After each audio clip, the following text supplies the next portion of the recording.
بسا اوقات ایسا بھی ہوتا ہے کہ موسم کی شدت کاروباری زندگی کو مفلوج کر کے رکھ دیتی ہے۔ دل یہی چاہتا ہے کہ گھر سے باہر قدم نہ نکالیں۔ جو ہوتا ہے ہو جائے گا سوچ کر انسان کسی گوشائے عافیت میں دبک کر بیٹھ جاتا ہے، لیکن میرے پیشے کے تقاضے ایسے منمانی اور تن آسانی کی اجازت نہیں دیتے۔ فرض کی راہ میں ہر رکاوٹ اور مشکل کو توڑ کر آگے بڑھنا پڑتا ہے۔ موسم کی خرابی اور حالات کی سنگینی میرے پیشے پر کسی بھی طور اثر انداز نہیں ہو سکتی۔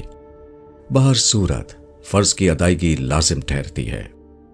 وہ موسم سرما کی ایک ٹھنڈی ٹھار صبح تھی۔ جہاں تک مجھے یاد پڑتا ہے جنوری کا پہلا یا دوسرا ہفتہ تھا۔ ان دنوں سردی اپنے عروج پر ہوتی ہے اور اس سال تو موسم سرما بڑی آن بان سے وارد ہوا تھا۔ اکتوبر کے آغاز ہی سے فضا میں ٹھنڈک رچ بس گئی تھی۔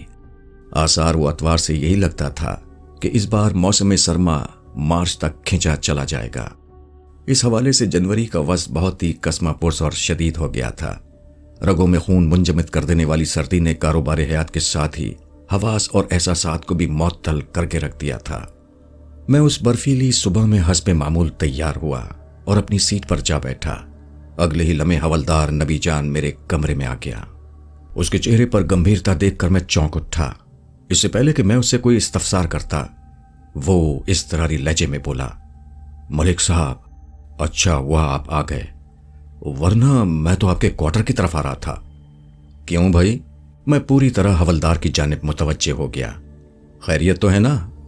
خیریت نہیں ہے جناب، وہ تشویش بھرے لہجے میں بولا۔ میں نے گہری سنجیدگی سے پوچھا، آخر ہوا کیا ہے؟ ایک عورت قتل ہو گئی ہے جناب، نبی جان نے انکشاف انگیز لہجے میں بتایا۔ کون عورت؟ میں سیدھا ہو کر بیٹھ گیا۔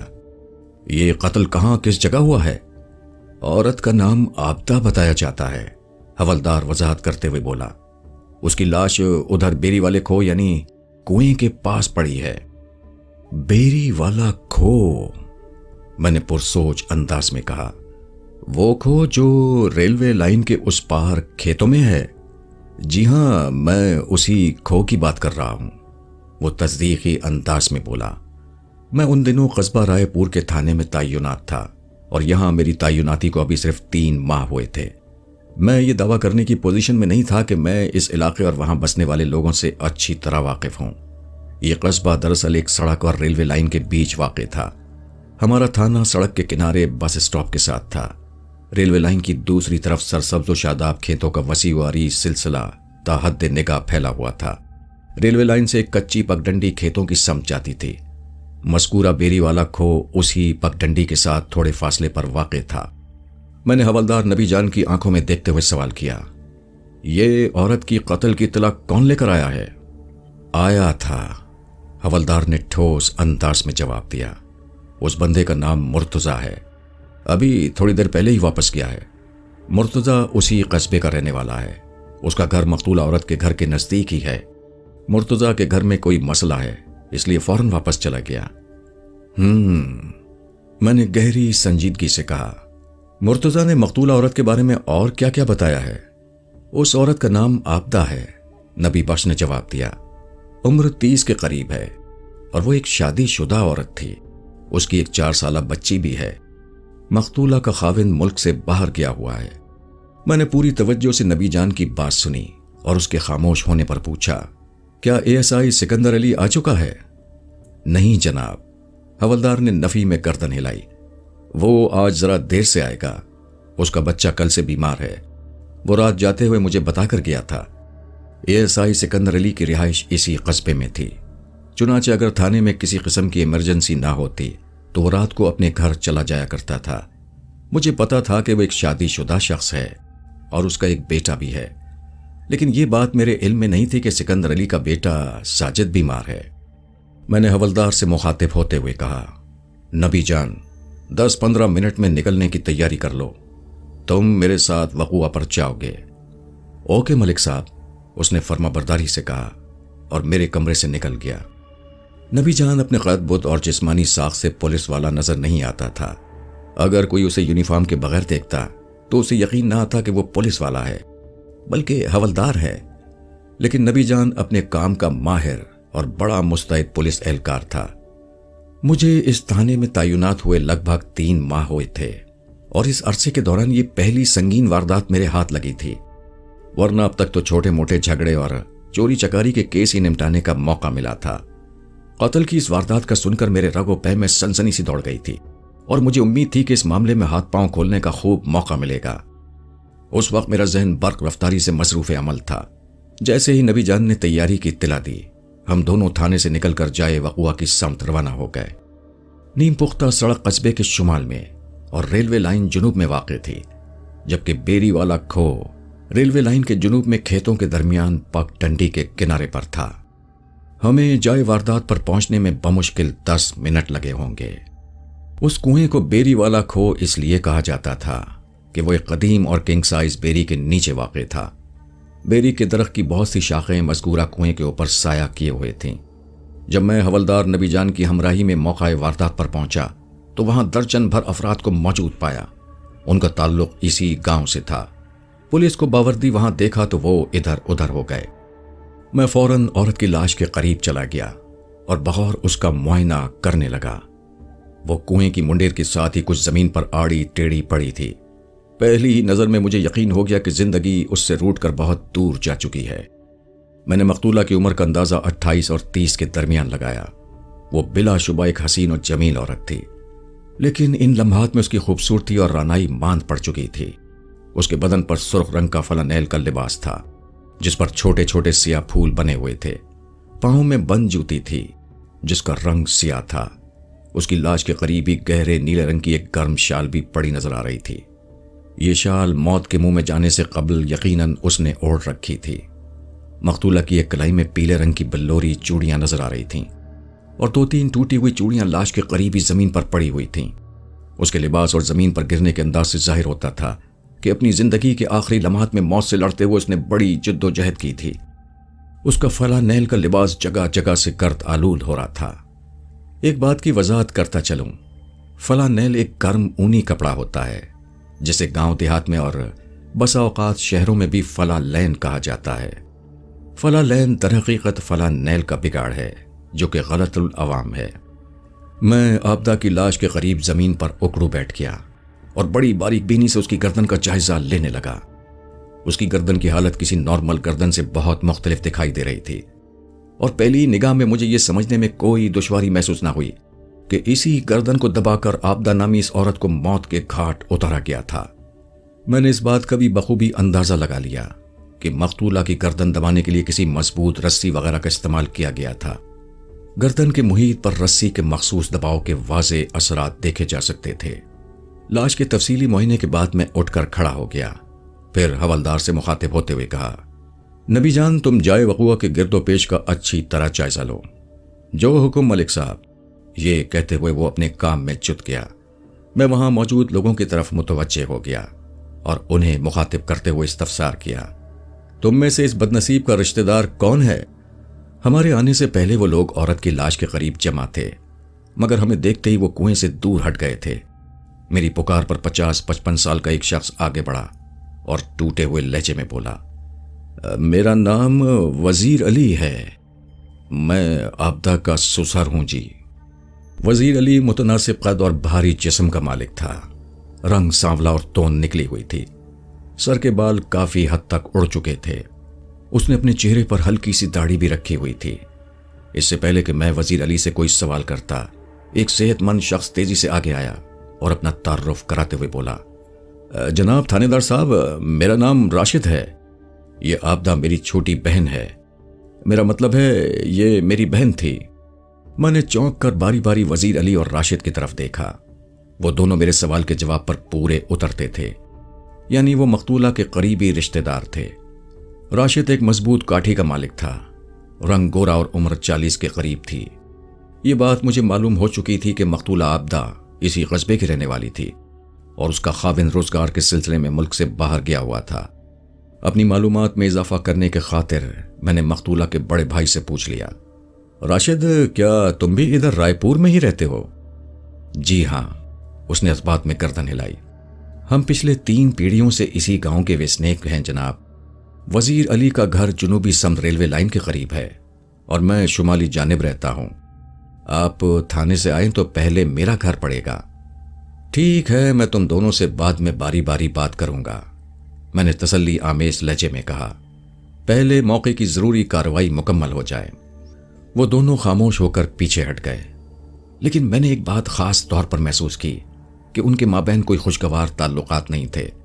دونوں ایک دوسرے سے کھنچے کھنچے نظر آتے تھے اور کوشش کر کے ذرا دور دور کھڑے ہوئے تھے۔ میں ان کی باہمی رنجش کو نوٹ کیے بنا نہیں رہ سکا تھا۔ میں نے لوگوں کو موقع واردات سے اس لیے بھی دور ہٹا دیا تھا کہ عین ممکن تھا مجھے قاتل تک رسائی حاصل کرنے کے لیے کھرا وغیرہ اٹھانے کی ضرورت پیش آ جاتی۔ میں نے موقع پر موجود دیگر افراد سے بھی پوچھ گچھ کی، لیکن وہ اس واقعے یا قاتل کے حوالے سے کوئی اہم بات نہ بتا سکے۔ مجھے امید تھی کہ راشد اور وزیر علی سے ہونے والی بات چیت ضرور نتیجہ خیز ثابت ہوگی۔ ان دونوں کے دلوں اور ذہنوں میں پائے جانے والے تفاوت کو میں نے بڑی وضاحت سے نوٹ کیا تھا۔ جب ہی میں نے ان سے الگ الگ بات کرنے کا فیصلہ کیا تھا، ان کے مابینی تفاوت ضرور کوئی کل کھلا دیتا۔ میں اس پوچھ تاچھ میں مصروف ہی تھا کہ حوالدار تیز قدموں سے چلتے ہوئے میری طرف آ گیا۔ اس کے چہرے سے دبا دبا جوش چھلک رہا تھا۔ اس نے اپنے ہاتھوں کو نمایاں کر رکھا تھا اور مجھے اس کے ہاتھوں میں ایک رسی دبی ہوئی نظر آ رہی تھی۔ میں پوری طرح اس کی جانب متوجہ ہو گیا۔ وہ میرے قریب آ کر ہی جان خیز لہجے میں بولا، ملک صاحب یہ دیکھیں کیا ملا ہے۔ یہ کہتے ہوئے اس نے مذکورہ رسی میری طرف بڑھا دی۔ وہ ایک بٹی ہوئی ایسی رسی تھی جو عام طور پر چارپائی کی ادوائن وغیرہ کے لیے استعمال کی جاتی تھی۔ ہلکے بھورے رنگ کی اس رسی کی لمبائی میرے اندازے کے مطابق 9 یا 10 گرا رہی ہوگی، تقریباً 20-22 انچ۔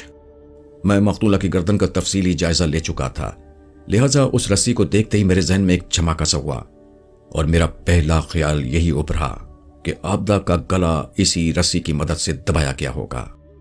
یہ میرا ایک فوری تاثر تھا، حالانکہ نبی جان نے اس حوالے سے کوئی بات نہیں کی تھی، تاہم میرے اس تاثر کے قیام میں حوالدار کے جوش و جذبے کا اغلب ہاتھ تھا۔